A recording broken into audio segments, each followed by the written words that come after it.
Hello my dear student. Next हम section 2 की बात कर रहे हैं और उसके इंस्ट्रक्शन एक बार हम देख लेते हैं। सेक्शन 2 यहाँ पर मैक्सिमम मार्क्स की बात करें तो 12 मार्क्स मिलेंगे और दिस सेक्शन कंटेन्स 3 क्वेश्चन। इसमें 3 क्वेश्चन होंगे। ठीक है, हर क्वेश्चन के पास में 4 ऑप्शन होंगे, ए बी सी डी, और 1 और मोर देन 1 ऑप्शन यहाँ पर करेक्ट हो सकते हैं। मार्किंग स्कीम की अगर हम बात करें, अगर हमको +4 मार्क्स चाहिए तो हम सारे जो करेक्ट ऑप्शन है अगर वो टिक कर देते हैं उनको +4 मिलेगा। +3 कब मिलने वाला है?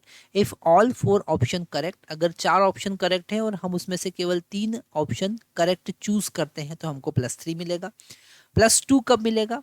जब 3 और मोर देन 3 ऑप्शन करेक्ट होंगे और हम उसमें से 2 सही ऑप्शन चूज कर लेंगे। ठीक है। +1 कब मिलेगा? जब 2 या 2 से ज़्यादा ऑप्शन करेक्ट हो और उसमें से हम एक ऑप्शन यहाँ पर करेक्ट चूज कर लेते हैं। अगर हमने कोई आंसर नहीं किया तो 0 मार्क मिलेंगे और दूसरे सारे केस के लिए हमको -2 मार्क्स मिलेंगे। तो ऐसा इसका मार्किंग स्कीम है, जरा ध्यान से हमको एक बार रीड कर लेना चाहिए। यहाँ पर फर्स्ट क्वेश्चन हमारे पास में है क्वेश्चन नंबर 5, जो कि सेक्शन 2 का क्वेश्चन है। यहाँ पर मल्टीपल ऑप्शन करेक्ट हो सकते हैं। क्वेश्चन में गिवन है small electric dipole P not having moment of inertia I about its centre is kept at distance R. Okay, इसका मोमेंट जो इलेक्ट्रिक डाइपोल मोमेंट है वो पी नॉट है और मोमेंट ऑफ इनर्शिया आई यहाँ पर गिवन है। ठीक है। Centre of spherical shell of radius R, the surface charge density is sigma, is uniformly distributed on spherical shell. The dipole is initially oriented at angle theta as shown in figure.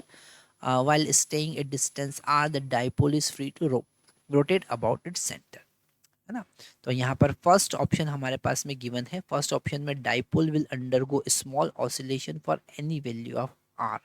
Definitely ये गलत option है। क्यों? क्योंकि यहाँ पर अगर हम इस डाइपोल से डिस्टेंस अगर पास में रखते हैं तो इलेक्ट्रिक फील्ड यूनिफॉर्म नहीं होगा और यूनिफॉर्म इलेक्ट्रिक फील्ड में डाइपोल ऑसिलेट नहीं करता है। तो फर्स्ट जो है उसके लिए अगर हम ए ऑप्शन की बात करते हैं तो वो नॉट पॉसिबल होगा। ठीक है। क्यों? क्योंकि अगर हम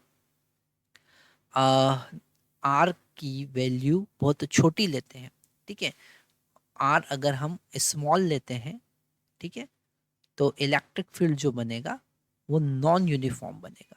कैसा बनेगा? नॉन यूनिफॉर्म बनेगा और नॉन यूनिफॉर्म इलेक्ट्रिक फील्ड में ऑसिलेशन नहीं होंगे। ठीक है। अगर हम बी ऑप्शन की बात करें तो वो बिल्कुल सही ऑप्शन है। बी की बात करें तो अगर आर का वैल्यू कैपिटल आर से बहुत ज़्यादा है तो इलेक्ट्रिक फील्ड अप्रोक्सीमेट कैसी होगी? यूनिफॉर्म होगी। इलेक्ट्रिक फील्ड कैसी होगी? यूनिफॉर्म होगी और यूनिफॉर्म इलेक्ट्रिक फील्ड में वो ऑसिलेट करेगा। तो यहाँ पर बी वाला ऑप्शन जो है वो करेक्ट ऑप्शन है, तो हम बी वाले को बिल्कुल करेक्ट ऑप्शन चूज करेंगे। ठीक है। अगर हम सी की बात करें तो dipole undergoes small oscillation with angular frequency of this, तो आर इक्वल टू 2r अगर हम रखते हैं तो यहाँ पर हम ऑसिलेशन कंसिडर नहीं करेंगे, मतलब थर्ड वाला भी यहाँ पर हम रॉन्ग चूज करेंगे ना। डी वाले के लिए हम एंगुलर फ्रीक्वेंसी अगर कैलकुलेट करें, अगर हम डी की बात करें, ठीक है, क्योंकि जो सी वाला ऑप्शन है वो ऑलरेडी हम डिस्कस कर चुके हैं, क्योंकि वहाँ पर इलेक्ट्रिक फील्ड नॉन यूनिफॉर्म होगी, पर आर का वैल्यू अगर बहुत ज़्यादा है ना, जैसे कि यहाँ पर गिवन है R is value very greater than, तो इलेक्ट्रिक फील्ड अप्रोक्सीमेट यूनिफॉर्म होगी। तो यहाँ पर अगर हम उसके टॉर्क की बात करें तो टॉर्क होगा P into E into sine theta. पर इलेक्ट्रिक फील्ड हमको फाइंड करना पड़ेगी, तो इलेक्ट्रिक फील्ड हमको पता है Q divided by 4πε0 R square होता है। ओके, और Q को हम लिख सकते हैं सिग्मा इंटू 4πr²। ठीक है, कैपिटल आर स्क्वायर उसका रेडियस है ना, total surface area divided by 4πε0 small R square. तो 4π से 4π यहाँ पर कैंसिल हो जाएगा। टॉर्क हम लिखेंगे, इसको टॉर्क को हम लिख सकते हैं moment of inertia I into alpha is equal to minus P, E का वैल्यू हम रखेंगे sigma into R square divided by epsilon naught R square into small oscillation के लिए साइन थीटा को अप्रोक्सीमेट हम थीटा लिख सकते हैं। अगर थीटा का वैल्यू वेरी स्मॉल है, जैसा उन्होंने कहा है कि स्मॉल ऑसिलेशन, तो साइन थीटा जो होता है वो अप्रोक्सीमेट कितना होता है, थीटा के बराबर होता है ना। चूँकि आप एडवांस के स्टूडेंट हैं तो आपको ये सारी बातें पता ही होगी।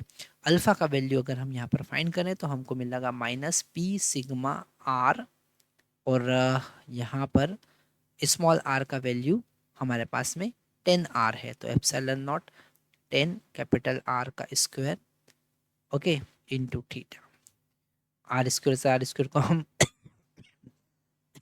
सॉरी, आर स्क्वायर से आर स्क्वायर को हम कैंसिल कर सकते हैं, तो यहाँ पर ओमेगा स्क्वायर, जो थीटा का यहाँ पर कोफिशिएंट है वो ओमेगा स्क्वायर है, क्योंकि जनरल इक्वेशन क्या होती है, एसएचएम का जनरल इक्वेशन होता है alpha is equal to minus omega square into theta. तो ओमेगा स्क्वायर को हम यहाँ से कंपेयर करेंगे तो वो होगा P sigma divided by 100 epsilon naught, okay, into I. यहाँ पर आई से भी हम डिवाइड करेंगे तो ओमेगा का वैल्यू हमको यहाँ से पता चल जाएगा, that is root P sigma divided by 100 epsilon naught I. और यही हमारा डी ऑप्शन है ना। यहाँ पर डी ऑप्शन में बिल्कुल आर का वैल्यू कैपिटल 10 आर रखने के बाद उसका एंगुलर फ्रीक्वेंसी इतना होगा, ठीक है। तो यहाँ पर हम इस एसएचएम के कॉन्सेप्ट को समझ सकते हैं। Thank you.